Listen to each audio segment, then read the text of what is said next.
爱小碗，爱生活，大家好，欢迎收看本期视频。睡觉打呼噜是日常生活中司空见惯的一种现象，还有不少人把打呼噜看成睡得香的表现。看到有人睡觉打呼噜，旁边的人都会笑着说，看睡得多香。然而在医生们看来，打呼噜是健康的大敌，常常导致自身感觉疲劳困倦，日间精神不足。那么人到底为什么会打呼噜呢？应该怎样改善呢？今天小婉就带大家了解一下吧。正常人在睡觉时，气道是开放的，气流可以顺利地通过气道发出均匀、平稳、干净的呼吸声。而睡觉爱打呼噜的人，在夜间睡眠时，由于上气道塌陷，导致通气不畅。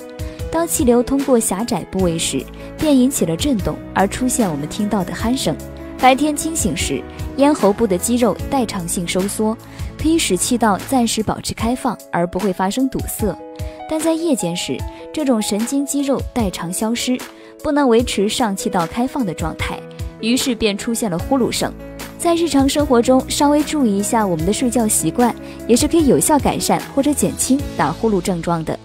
一、睡前不要从事刺激的活动，最好柔缓一点，让神经放松下来。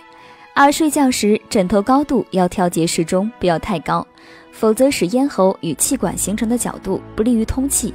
三、调整睡眠姿态，取侧卧位，仰睡或趴着睡比较会让呼吸道不顺畅，侧睡时松弛的肌肉会倾向一边，比较不会堵住呼吸道。好了，今天的视频就分享到这里。你睡觉时打呼噜吗？